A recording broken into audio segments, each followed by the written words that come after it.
بسم اللہ الرحمن الرحیم۔ السلام علیکم معزز ویورز، آج کی اس ویڈیو میں ہم آپ کے ساتھ حضور صلی اللہ علیہ وسلم کی شہد کی مکھی سے گفتگو کے بارے میں ایک واقعہ شیئر کریں گے، لیکن اس سے پہلے آپ کو شہد کی مکھیوں سے متعلق چند ضروری حقائق بتاتے چلیں۔ تو ویورز، اللہ تعالیٰ نے شہد میں ایسی بے بہا خصوصیات رکھی ہیں کہ جن کو دیکھ کر نہ صرف انسانی عقل دنگ رہ جاتی ہے، بلکہ سائنس آج اتنی ترقی اور متعدد تجربات کے باوجود شہد تیار کرنے میں ناکام رہی ہے۔ اگر شہد کی مکھی پورے قدرتی عمل سے شہد تیار کر لے تو وہ پھر چاہے 1000 سال بھی پڑا رہے تو نہ تو وہ خراب ہوتا ہے اور نہ ہی اس کے ذائقے میں ذرا برابر بھی کوئی فرق آتا ہے۔ شہد کی مکھیوں کی خاصیت ہے کہ یہ دوسرے کیڑے مکوڑوں اور جانوروں کی طرح کبھی بھی آپس میں نہیں لڑتی، بلکہ آپس میں محبت اور منظم طریقے سے رہتی ہیں۔ شہد کی مکھیاں جو چھتے بناتی ہیں ان میں 8 قسم کے خانے ہوتے ہیں، اور شہد کی مکھیوں کے چھتے میں صرف ایک 6 خانوں والی شکل ایسی ہے جس میں 1 ملی لیٹر کا بھی خلا نہیں ہوتا۔ شہد کی مکھی کے چھتے میں انڈوں، شہد، موم اور بچوں کے کھانے الگ الگ ہوتے ہیں، اور ہر کھانا دوسرے کھانے سے مکمل طور پر علیحدہ ہوتا ہے۔ ایک تحقیق کے مطابق شہد کی مکھیاں اڑنے والے کیڑے ہیں۔ پاکستان میں ان کی 4 اقسام پائی جاتی ہیں، جن میں ڈومنا، پہاڑی، چھوٹی اور یورپی مکھی ہے۔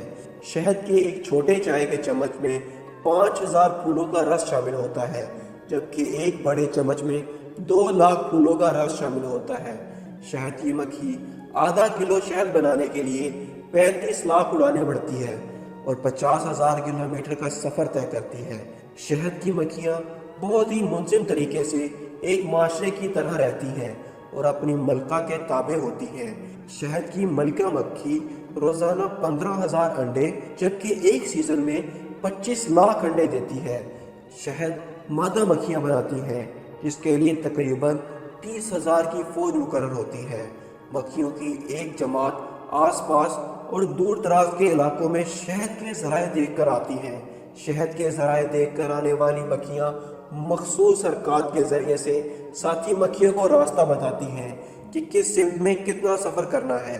جب مکھیاں چھتے کے پاس پہنچتی ہیں تو وہاں پر شہد کی کوالٹی چیک کرنے والی ٹیم کے اراکین موجود ہوتے ہیں، اور جو مکھی کوئی مضر صحت چیز اپنے ساتھ چھتے میں لے کر جانے کی کوشش کرتی ہے تو یہ ٹیم اس کے پر توڑ کر اسے نیچے پھینک دیتی ہے۔ اس طرح سے صرف خالص شہد ہی چھتے میں جمع ہوتا ہے، جسے ہم بآسانی حاصل کر کے اپنی ضرورت کے مطابق استعمال میں لا سکتے ہیں۔ ایک دن آقا دو عالم صلی اللہ علیہ وسلم لشکر کے ساتھ جہاد کے لیے تشریف لے جا رہے تھے۔ راستے میں ایک جگہ پڑاؤ کیا اور حکم دیا کہ یہیں پر جو کچھ کھانا ہے کھا لو۔ جب کھانا کھانے لگے تو صحابہ کرام رضی اللہ تعالیٰ عنہ نے عرض کی، یا رسول اللہ صلی اللہ علیہ وسلم، روٹی کے ساتھ سالن نہیں ہے؟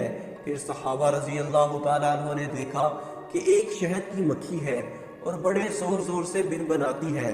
عرض کیا، یا رسول اللہ صلی اللہ علیہ وسلم، یہ مکھی کیوں شور مچاتی ہے؟ فرمایا، یہ کہہ رہی ہے کہ مکھیاں بے قرار ہیں اس وجہ سے کہ صحابہ کرام رضی اللہ تعالیٰ عنہ کے پاس سالن نہیں ہے، حالانکہ یہاں قریبی غار میں ہم نے شہد کا چھتا لگایا ہوا ہے۔ وہ کون لائے، کیونکہ ہم تو اسے لانے کے نہیں۔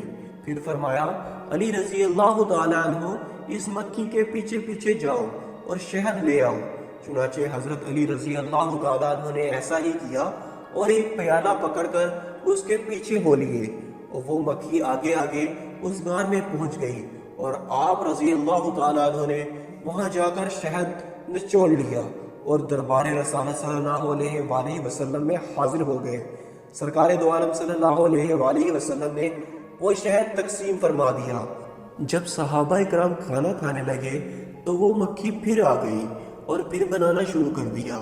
صحابہ کرام رضی اللہ تعالیٰ عنہ نے عرض کی، یا رسول اللہ صلی اللہ علیہ وسلم، مکھی پھر اسی طرح شور کر رہی ہے۔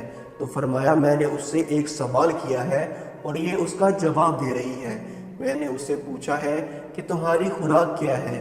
مکھی کہتی ہے کہ پہاڑوں اور بیانوں میں جو پھول ہیں وہ ہماری خوراک ہے۔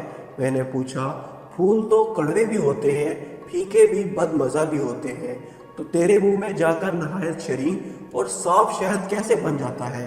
تو مکھی نے جواب دیا، یا رسول اللہ صلی اللہ علیہ وآلہ وسلم، ہمارا ایک امیر اور سردار ہے، جب ہم پھولوں کا رس چوستی ہیں تو ہمارا امیر آپ صلی اللہ علیہ وآلہ وسلم کی ذات اقدس پر درود پاک پڑھنا شروع کر دیتا ہے، اور ہم بھی اس کے ساتھ مل کر درود پاک پڑھنا شروع کر دیتے ہیں، تو وہ بد مزہ اور کڑوے پھولوں کا رس درود پاک کی برکت سے میٹھا ہو جاتا ہے، اور اسی کی برکت و رحمت کی وجہ سے وہ شہد شفا بن جاتا ہے۔ تو ارشاد باری تعالیٰ ہے، بے شک اللہ اور اس کے فرشتے نبی کریم صلی اللہ علیہ وآلہ وسلم پر درود بھیجتے ہیں۔ اے ایمان والو، تم بھی آپ صلی اللہ علیہ وآلہ وسلم پر درود و سلام بھیجا کرو۔